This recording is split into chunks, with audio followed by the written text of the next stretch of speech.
he asks this apparently irrelevant question which only jars but seems to miss the situation of the questioners.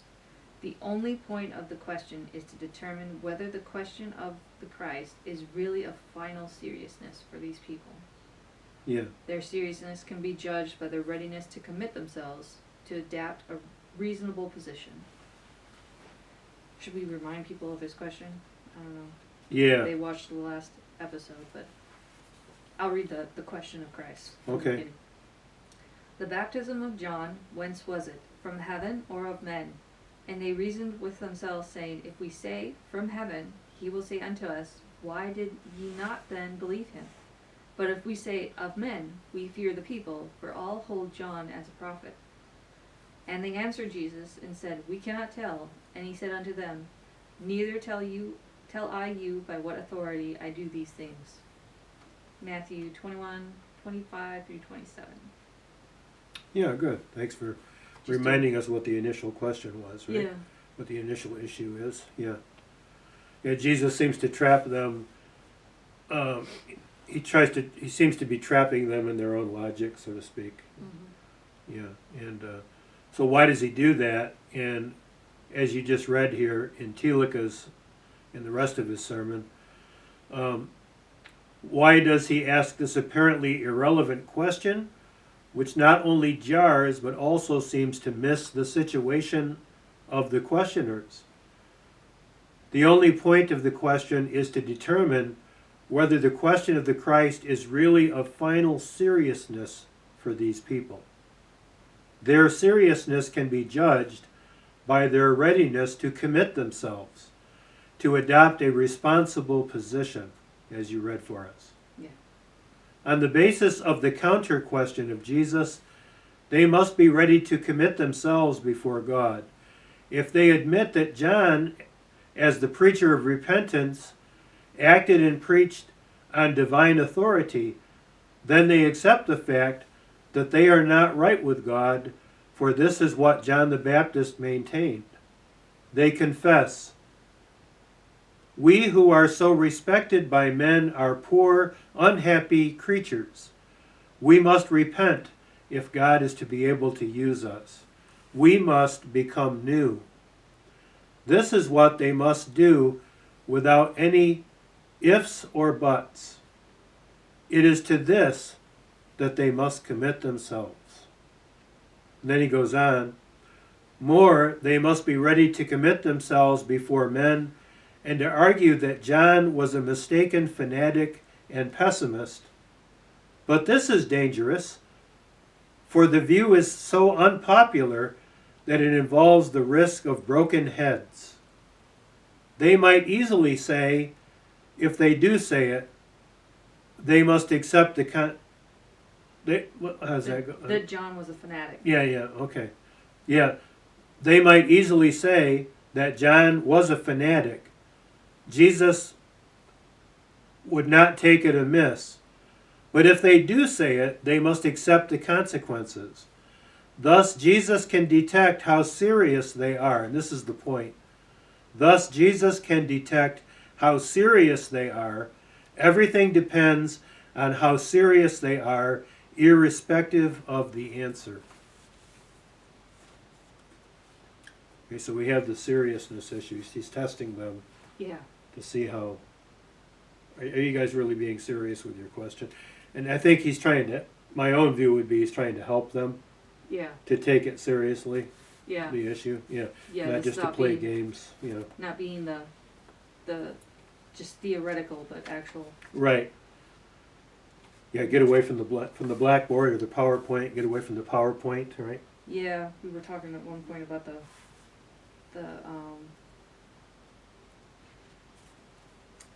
plumbers of the universe.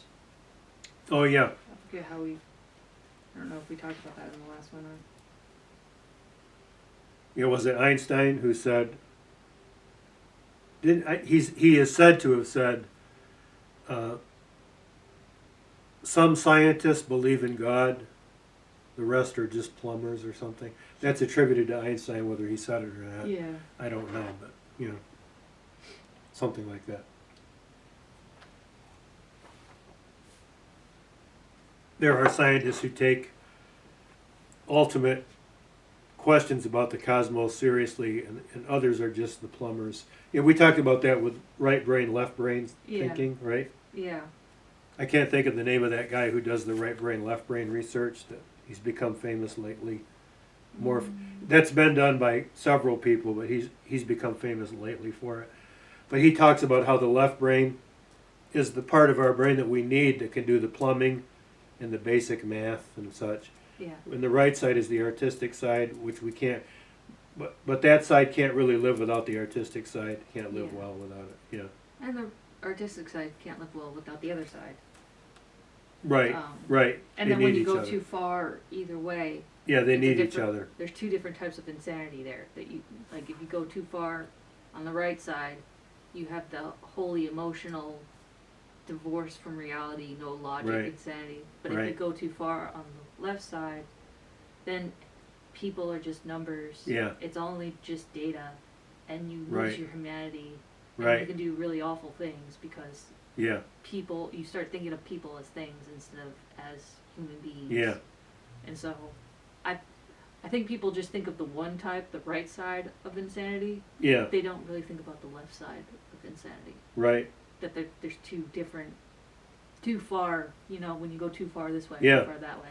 I had a friend who was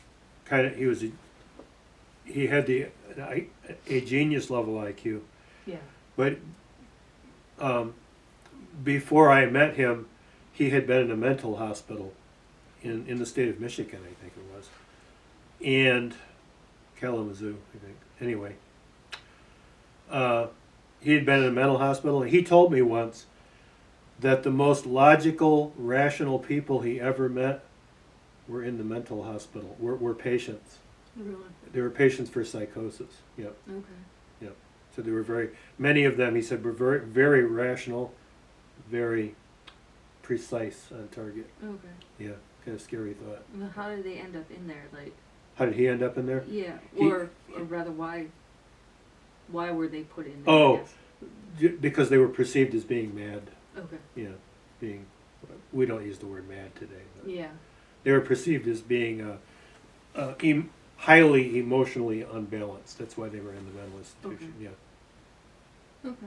Yeah, probably diagnosed with various bipolar kinds of disorders Yeah. and schizophrenias and such things. Yeah, yeah, yeah.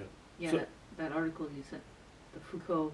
I definitely will have to get that book though. Oh yeah, the history of madness. Yeah, that sounds very interesting. Yeah, yeah, Because, you know, it is true. We don't really talk about it. right. And it's got to be cured and rather than managed or Right. dealt with. You know, so there's like a lot to deal with there. I think. It's easy to label it, right? Mm-hmm. And we do it all the time now in politics. We easily label Yeah. people, right? And we diagnose them now. They're, and I'm not the biggest fan of Donald Trump. I'll go on record with this, okay? Yeah. I'm not the biggest fan of Trump, but it seems to me a bit unfair when there are psychotherapists diagnosing him from having never met him, Yeah. right? And and to me that just shows what we do, though. And people do it on the other side too. Oh yeah. They'll accuse another politician of dementia, and they've not met that person. They don't know how that person functions from day to day. You know, people make a lot of guesswork out of it. And now they're also accusing. Now both sides are saying the other candidate has a form of dementia now. That's the newest thing. And I just think it goes to show how we really have to be careful with all this labeling that we do. Yeah, Yeah. be cautious with that. And put an age cap on presidency. Right, right. As I get older, I don't like that. Really. I'd like to think I could be president someday, people. Yeah. Only if you stay in your basement. Right, that's right. Yeah.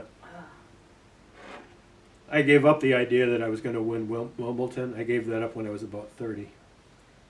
That's one of the dreams I gave up. You could still do it, Barry. Still get out there and win Wimbledon. Yeah. Yeah.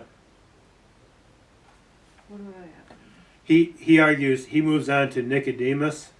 He gives the example of Nicodemus as a sort of academician or a thinker who isn't really being serious with Jesus, that he's just bringing a kind of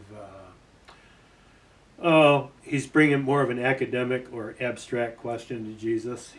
That's how Thieliecke reads Nicodemus. Now you could read Nicodemus differently, but that's how Thieliecke is reading Nicodemus in John chapter 3. Yeah.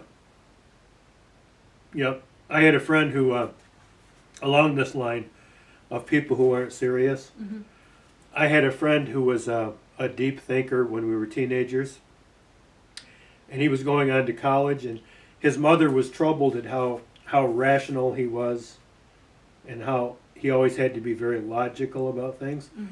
So his mother came to our house. She thought he was making things too abstract. Okay. So she came to our house one day, and she said she had a dream. Yeah. And in her dream, her son was watching. There was a tornado coming to their town. Yeah. Did I tell you this story already? I might have. Not in the last. I have it's in my notes. Oh, So okay. I'm glad you're bringing it up. I must have 'cause brought it don't- up somewhere. I don't remember how we got to it, but I'm glad you did. So anyway, she said this might be a repeat, maybe not. No, I of don't the think story. it's repeated. But she said there was a tornado coming to our town, and her son went out with his hands behind his back, standing calmly, tilting his head like this, just watching the tornado come. She said in the dream, he was studying the tornado instead of doing something. Yeah. Instead of finding shelter or getting other people to shelter, he was studying the tornado. This is kind of what Jesus is concerned about his opponents being, would be people who just want to study the issues all the time, Yeah. or who keep all the issues at the PowerPoint level Yeah. or on the blackboard, as we used to say. That seems to be a concern of Jesus.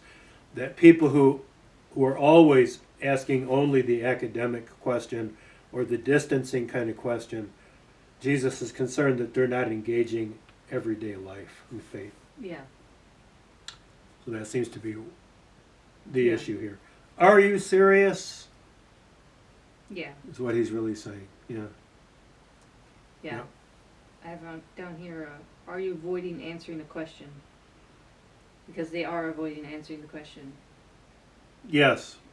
Yeah. And I was told in the therapy classes that I had in my graduate work, I was told that when you're in a room with somebody, make sure they're not always looking at their cell phone, at their iPad, or their they're watching whatever. everything. Yeah, make sure they're not doing that, because if they're doing that all the time, they're not really in the room with you. Yeah. They're not really in the room. Jesus wants these people in the room with him. Yeah. He doesn't want them pushing the questions off to some distant thing, right? So, yeah. He wants them to be present. Yeah. To be present. I don't think people are really present anymore. Right. That's a problem, isn't it? Well, and I think Yeah. that breeds the distancing that we have with people, where they don't feel like they're really a part Right. of any sort of community or any sort of relationship, because even when they're there physically, they're not there mentally. When they're there, they're not there. Yeah. Right? Yeah. You can be there and not really be there. Yeah. Yeah. I have to catch myself doing that. Like, I gotta make sure I leave my phone in the kitchen or something when I'm Yeah. with the kids, because Yeah. I don't want to be Yeah. on my phone instead of spending time with them, you know. Right. Right. And I think that's a real trouble, because sometimes you're like, oh, I just want to veg. I don't want to think right now. Right. Right. But Yeah. Yep. it's difficult, Yeah, it is. Yeah. especially when you're faced with something like this. It's like, okay, do I really want to take this seriously, because it means everything in my life has to change. Yes. Right. Yeah, if we take Jesus and his claims seriously, that's a, for lack of a better term, that's a serious matter, right? Yeah. It's a serious issue. Yeah.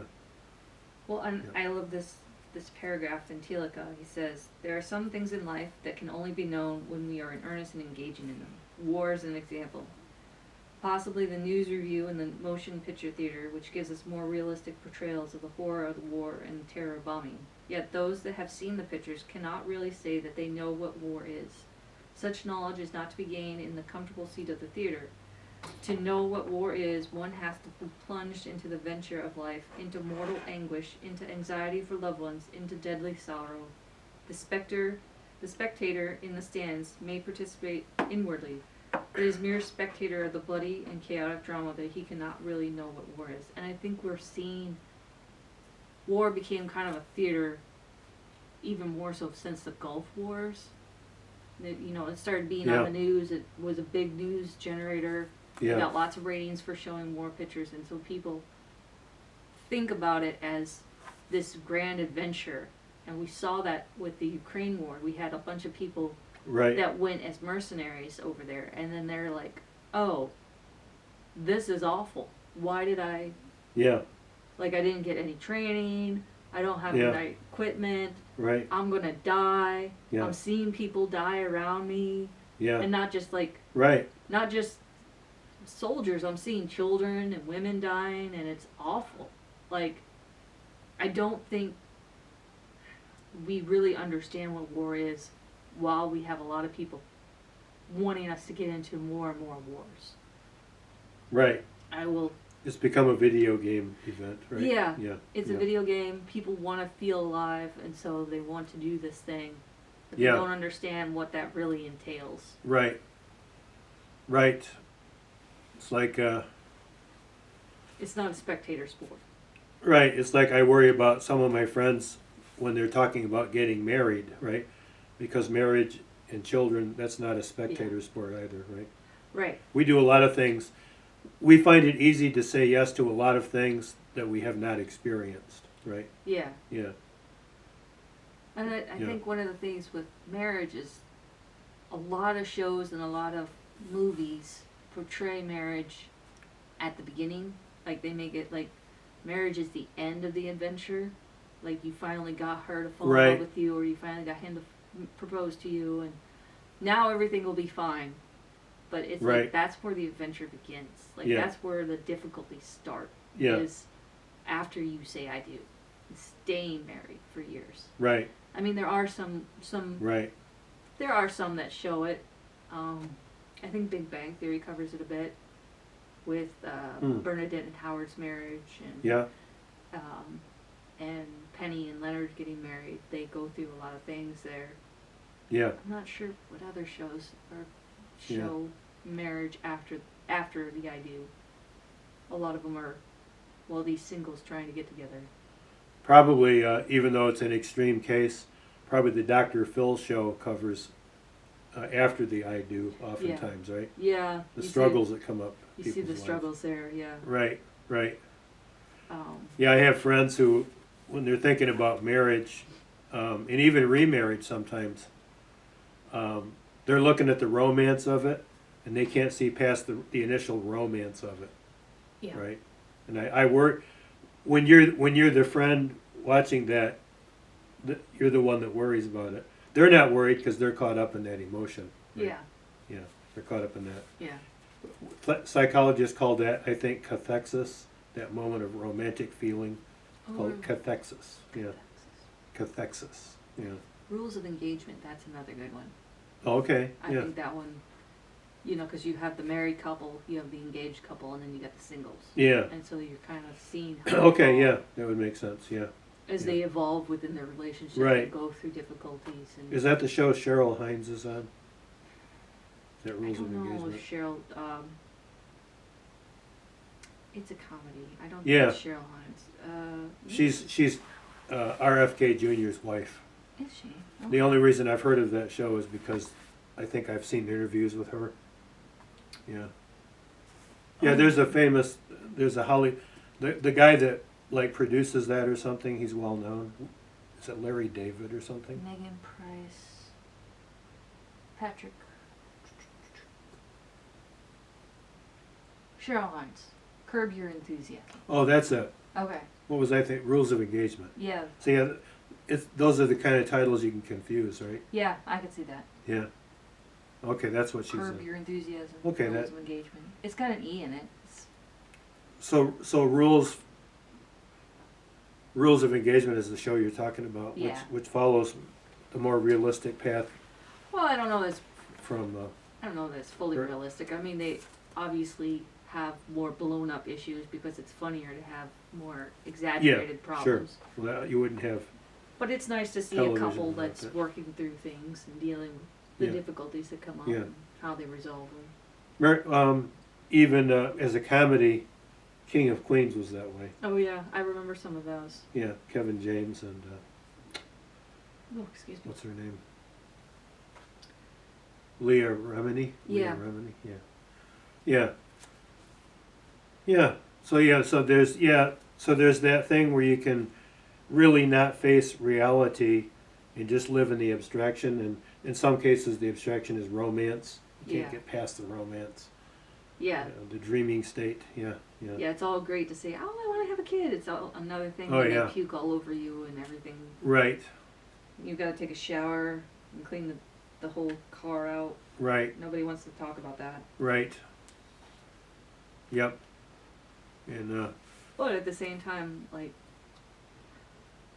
have a society that doesn't think that it's worthwhile to do difficult things. You know what I mean? yeah. Like, there's a lot of people who are like, there's this one woman that has a whole list of reasons why she'll never have kids. And it's like, lists out all these different reasons, and it's like, you know that having kids is difficult, yes. Yeah. But it's still worthwhile, even though you have all these reasons. Yeah. It's still worth it. Yeah. And it's very difficult for people to understand that getting married is difficult, having kids is difficult, but Right. it's worth it if you do it well. Right. Just like anything in life that's worthwhile having, Right. it's difficult. Yeah. There's a famous preacher named Fred B. Craddock. And Craddock used to say, he gave an illustration for this. He said, in life, it's better always if you've made the trip, he calls it, making the Yeah. trip. He gives an example. There was a guy whose grandmother died. He was a Native American. Mm-hmm. His grandmother died, and everybody else in the family flew to the funeral, went across the country. Yeah. They flew to the funeral. This guy rented a car, apparently. He took a car, Yeah. and he went to every place where his grandmother had ever lived. Oh. And he stopped at each place and spent some time there, all along the way. Starting where her tribe, where at least the story had been, where her tribe had begun. Yeah. He even went there to start out Wow. before she was ever born. Yeah. He went from there to places where she was born, where she grew up. He visited each place and spent time there. And Craddock says, when he got to his grandmother's funeral, that's the trip he was making, Yeah. when he got to the funeral, because he had gone in that way, Yeah. he attended her funeral in a way that nobody else in the room had attended her funeral. Yeah. Because, Craddock says, he made the trip. Yeah. He went through the whole process of where she had been. Yeah, we can cut out some of our talks. Yeah, yeah. Okay, so do you want to end there and we could talk another time? Yep, Because we still have a couple. yep, that's Or fine. we can try and finish it up. I don't know. We can, let's finish it another time, Okay, or next time. And sounds good. let's remember, let me write it down this time somewhere. Yeah. We stopped on page 29, I think. Yeah. We were talking about abstractions and such, because we could still mention he's the postmodern philosopher Baudelaire. His big claim to fame, and the reason I do like many of the postmodern philosophers to which I've been exposed, right? Mm-hmm. Because he talked very seriously about how our society is a society where the symbols and all that have taken over reality. Yeah. That was his warning. Okay. He was right. Yeah. He lived a little bit as this was beginning technology, Okay. that modern, the 1960s and such. Okay. So he was seeing the beginnings, but he predicted where we're at. He predicted us Oh. becoming detached from what is human. Yeah. That was his concern. I could see that. Baudelaire. His name was Baudelaire. I think it's spelled something like Baudilliar, something like that. Okay. Baudelaire. Baudelaire. Or Baudier, maybe Baudier. I don't wouldn't know how to presume to pronounce know French. how it should be. Baudier.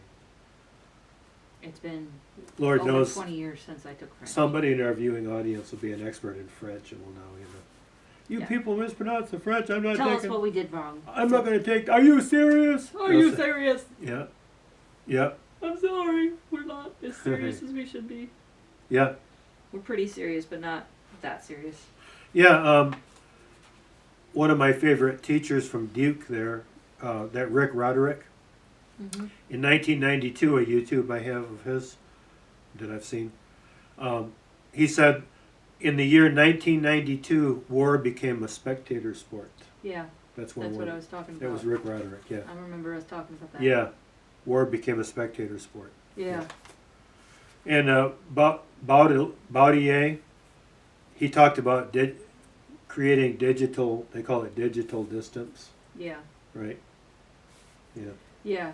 There Digital. definitely is a digital distance. Yep. And I think that's part of the modern dating issue is we try to spreadsheet or put a person into a spreadsheet of like these are your characteristics and this is your pros and cons of dating this person, and they think that that's going to help them meet the right person, Yep. and that's just not how love works. Like you don't have a lot of control over who you fall in love with. Right. You could have a control whether you stay with the person or not, but you could still fall in love with someone regardless of what their characteristics are. Right. And I think people miss out on meeting the right person because they have this idea of what a person should be, Right. and they think they can find that actual person. Yeah. And Yeah, it's the danger of the ideal image, it's called. yeah, okay. Yeah, the ideal image. Yeah.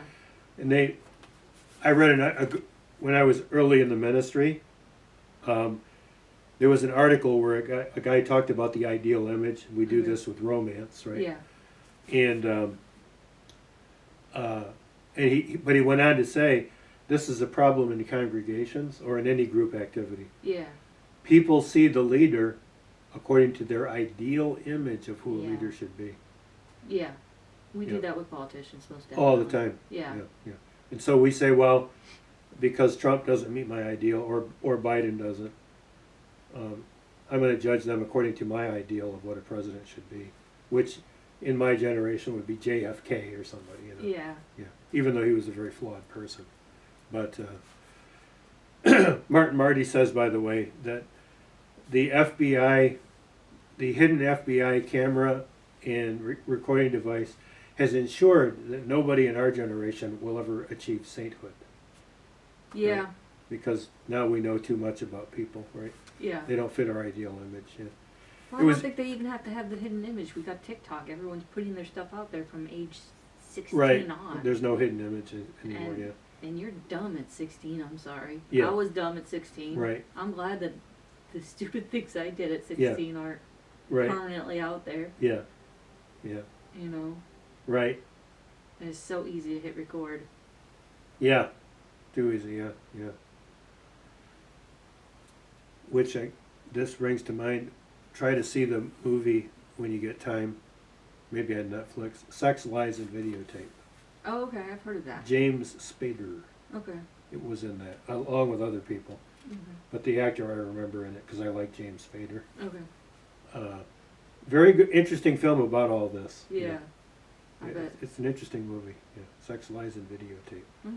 So I think it was made like in 1990 or Yeah. right around there. You know. It's crazy to think that that was 30 years ago. Yeah, it is. Yeah. Because I was living in. When I saw that movie, it was already in the video stores then back then, and I was living in my first congregation. I was newly married, Yeah. and to Christy, and just interesting to think back. That was that long ago. Yeah. Right? It doesn't seem possible. It doesn't. Yeah, You're not that old. it's hard to think. Yeah. What were you, like 15 when you got married? I was 15. Yeah. Baby. Mm. Yeah, like Mary. Yeah. Yeah. Yeah. Right. But we should probably tie it up now. All right. That's fine. Yeah, that'll work. Well, thank you for joining us, and Yeah, hope you thanks have for a blessed stopping week. by. Yeah. Yeah. And we'll see you next time.